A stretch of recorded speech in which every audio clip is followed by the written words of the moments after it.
안녕하세요. 글로벌소프트의 이완주라고 합니다. 액티브 디렉토리에 대해서 지금부터 말씀드릴까 하는데요.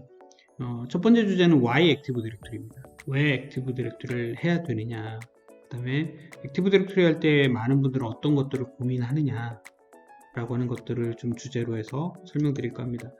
크게 두 가지로 설명드릴 건데요. 액티브 디렉토리가 무엇인지에 대한 것들을 먼저 좀 간단하게 설명드리고, 두 번째는 도입 목적, 그 다음에 요구사항에 대해서 간단하게 정리를 할까 합니다. 첫 번째 이제 디렉토리 서비스라고 하는 것을 먼저 말씀드릴 건데요. 우리 디렉토리 서비스라고 하는 거는 LDAP이라고 하는 인터넷 산업표준 프로토콜을 이용해서 만든 구조화된 데이터베이스다라고 이해하시면 돼요. 파일 DB죠. 우리 EDB라고 표현하기도 하고요.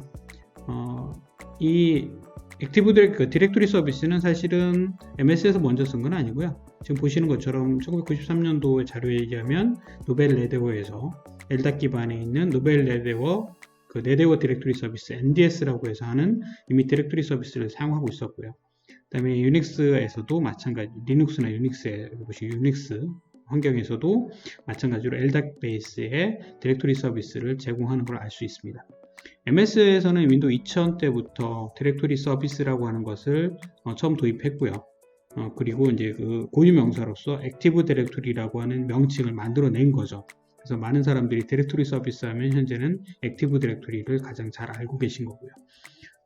제가 이제 이 장표를 먼저 선택한 이유는 사실 이기종 호환 때문이에요. 최근에 이제 프로젝트를 하다 보면 가장 많이 물어보시는 게 이기종 간의 뭐 VPN 장비라든가 여러 장비들 간의 호환성에 대한 이슈들을 물어보시는데, 모든 장비에 대한 오픈DB다 보니까 동일한 구조를 가지고 표현할 수 있고 그걸 접근할 수 있다, 이렇게 이해하시면 됩니다. 가장 LDAP이라고 하는 산업표준 프로토콜을 이용했기 때문에 호환성적인 측면에서 가장 베스트하다, 이렇게 이해하시면 될 것 같고요. 그리고 X.500이라고 하는 이 표준에 의해서 정의되어 있어요. 그래서 아까 얘기했듯이 LDAP도 있지만 X.500이라고 하는 표준에 의해서 정의되어 있는데, 보시다시피 MS도 하나의 표준 내에 따르고 있는 걸 알 수 있어요. 이게 우리가 흔히 액티브 디렉토리 데이터베이스를 우리는 스키마라고 얘기를 하고요. 그리고 액티브 디렉토리 스키마에서 관리하게 되는데, 그 중에 클래스와 어트리뷰트로 나눠집니다. 클래스라고 하는 것은 함수 정도로 생각하시면 되고요. 어트리뷰트를 변수라고 생각하시면 돼요. 우리가 뭐 필수 값도 있겠고, 그렇죠. 이런 것들을 선언하게 되는데, 각각의 어트리뷰트에는 어떤 것들이 있냐면 이렇게 OID가 정의되어 있고요. 이 OID는 유니크하게 구성되어 있습니다. 약속인 거죠, 글로벌하게. 그런 구조로 되어 있다, 이렇게 이해하시면 될 것 같아요. 그리고 액티브 디렉토리는 다양한 관리 도구를 제공하고 있습니다, MS에서는.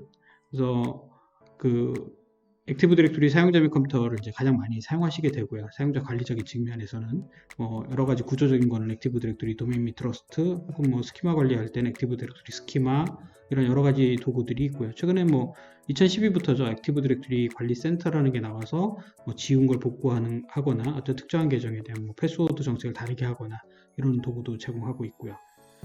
그 다음에 이제 파워쉘을 저는 요즘 많이 사용하는데, 예시로 제가 하나 쭉 올려놓은 겁니다. 파워쉘 같은 걸 통해서 엑셀 파일에 있는 걸 일괄 업데이트를 하거나, 우리는 엑셀은 잘 쓰시잖아요. 그러니까 CSV로 변형해서 일괄적으로 업데이트를 하는 그런 작업도 가능하십니다. 그 다음에 안정된 확장성이라는 주제가 있는데, 원래 AD를 제일 처음에 구성하게 되면 여기에 구성되겠죠. 액티브 디렉토리라고 하는 서비스를 로컬에다 구성을 하게 되고 계정 관리를 합니다. 그러나 이제 우리 회사 내에 인사 솔루션이나 그룹웨어, HR 시스템 같은 게 있고 ERP가 있다. 그러면 각각의 인사 시스템에서 계정이 만들어지면 AD의 계정이 자동으로 만들어지길 많이 원하세요. 그러면 그런 구성을 어떻게 할 거냐, 이런 것도 많이 물어보시고요. 아니면 우리 회사의 VPN 장비라든가 혹은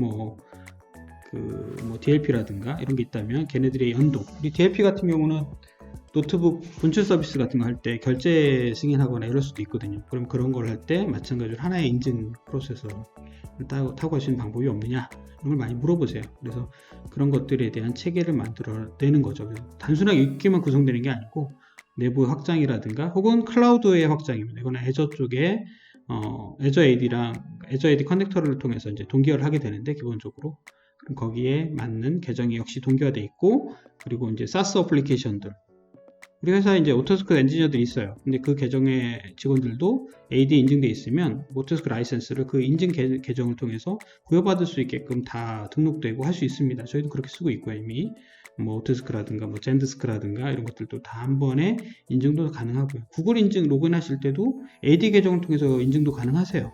그러니까 여러 가지 다양한 확장성에 대한 뭐 계정 통합이 가능하다. 이렇게 얘기할 수 있고요. 여기 뭐 우리 회사의 별도의 어플리케이션이 만들어져 있고, 그게 웹앱을 사스 쪽에 등록을 한다면 마찬가지로 Azure AD의 계정을 통해서 인증할 수 있는 그런 확장성까지도 다 보장하고 있습니다. 여태까지는 뭐 왜 그 디자인에 대한 얘기를 했다면, 이제 도입 목적하고 이제 요구사항 같은 걸 좀 정리를 할게요. 그러니까 도입 목적이라고 하는 건 왜 도입하느냐. 이제 제가 이제 프로젝트를 하다 보면 가장 많이 나오는 게 이 네 가지 주제입니다.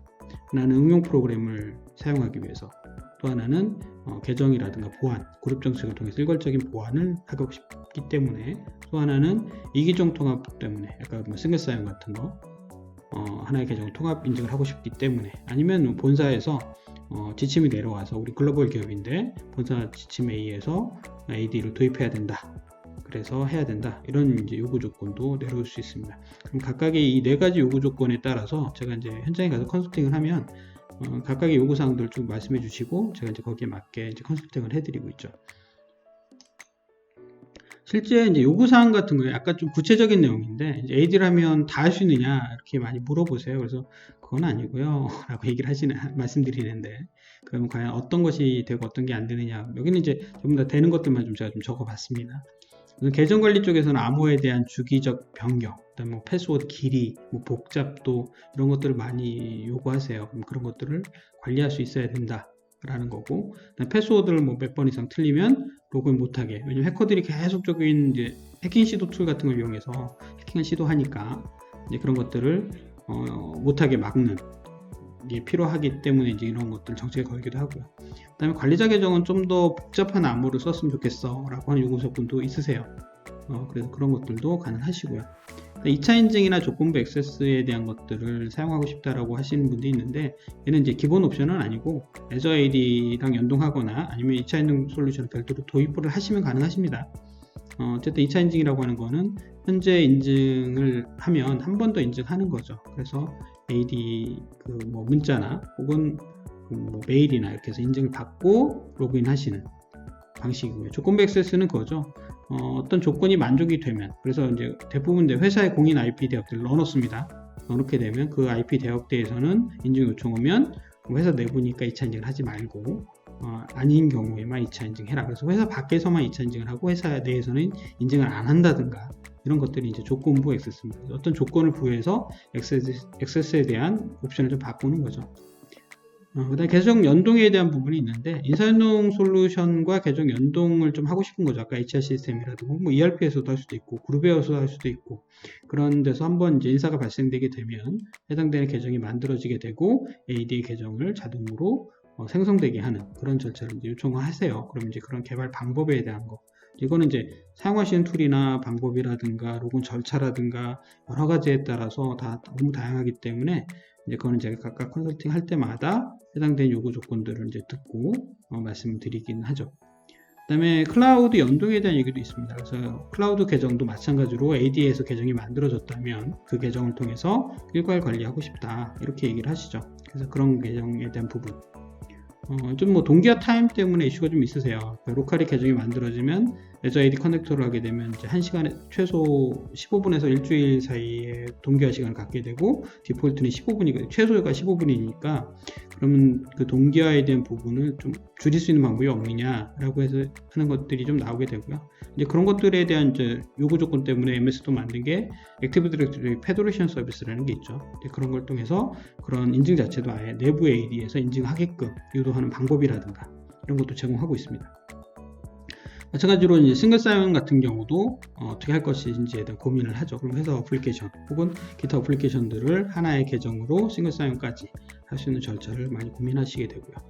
그리고 보안 관리 사항에서는 뭐 내부의 파일 서버, 요즘 팀즈 때문에 파일 서버를 안 쓰시는 경우도 많이 쓰시는데, 뭐 기존의 이제 서버들 관리직을 좀 변경하고 싶다, 많이 물어보세요. 그래서 파일 서버를 어떻게 하면 일괄적으로 관리하고 싶다. 폴더가 너무 많은데 관리 권한이 관리가 제대로 안 돼요. 이런 얘기 많이 하세요, 사실은. 그래서 그런 것들을 일괄적으로 관리할 수 있는 체계를 만들어 드리는 작업을 제가 좀 해드리고 있고요. 그리고 이제 네트워크 드라이브에 대한 배포를 사용자가 하는 게 아니라 관리자가 이제 AD를 통해서 그룹 정책을 통해서 일괄적으로 배포한다든가 이렇게 할 수 있고요. 그리고 이제 사용자 로그인 시간, 이제 감사 쪽에 해당되는 사항인데, 우리 보안 로그에 보면, 우리 시크릿 로그죠. 보안 로그에 해당되는 이벤트 로그에 남아 있어요. 언제 누가 로그인 했다. 근데 이게 보기가 좀 어렵습니다. 그래서 저 같은 경우는 로그인 스크립트를 배포해서 로그인 할 때마다 실행을 하게 하는 거죠. 백에서 백그라운드로. 그러면 이제 로그인 정보를 서버에 저장하게 되고, 그걸 통해서 이제 확인할 수 있게끔 하기도 하고요. 관리 공유를 제거하고 싶다. 이게 이제 요즘 보안 감사 많이 나오시거든요. 그럼 관리 공유, C 달러, D 달러, 어드민 달러 이런 불필요한 공유는 보안상 제거돼야 된다라고 하면 그거를 이제 일괄적으로 중앙에서 내리는 작업을 합니다. 많이 물어보세요. AD도 다 그거 제거해야 되느냐라고 하시는데, AD 같은 경우는 IPC 달러나 넷노본, 시스풀 같은 경우는 공유 제거하시면 안 되죠. 그래서 그런 서버들은 좀 예외사항들이 좀 있으세요. 그래서 서버들까지도 다 일괄적으로 적용하는 건 아니고, 서버들은 서비스에 맞는 나머지를 공유는 냅두셔야 되기 때문에 그것들은 좀 파악하셔야 될 것 같고요. 그다음에 시스템 관리적인 측면에서 화면 보기라든가 잠금 시간, 그다음에 제어판을 사용하고 못하게 하고 이런 것들을 할 수 있고요. 바탕화면에다가 바로가기 링크 같은 거, 그다음에 USB를 유출 못하게 하고 싶다. 사실 USB 유출에 대한 거는 저는 자산관리 솔루션이 있으면 그쪽을 쓰시는 걸 권장드립니다, 사실은. 그다음에 배포 관리 같은 경우 파일을 일괄적으로 배포하고 싶다라고 하는데, 얘도 완벽하게 되지는 않아요. 그러니까 예를 들면 파일을 실행까지는 할 수 있지만 그 안에 옵션 같은 거를 설정하기는 좀 어려워요. 그래서 MS에서는 마이크로소프트 인스톨러라고 하는 MSI 형식으로 배포 계획을 만들 수 있는 방법을 제안하고 있고요. 그렇게 해서 만들어지거나 아니면 배치 파일을 잘 짜셔야죠. 그래서 그 안에서 어떤 키 옵션을 잘 넣을 수 있게끔 하거나, 그렇게 해서 그냥 실행까지 배포 실행할 수 있는 정도까지만 가능하다, 이렇게 이해하시면 될 것 같아요. 그래서 완벽하진 않습니다. 그래서 요구사항들이 이렇게 쭉 오시면 제가 이제 그것들을 좀 정리해서 가능한 거와 가능하지 않은 것들에 대한 정리를 다시 해드리고요. 네, 거기에 맞게 컨설팅을 해드리고 있습니다.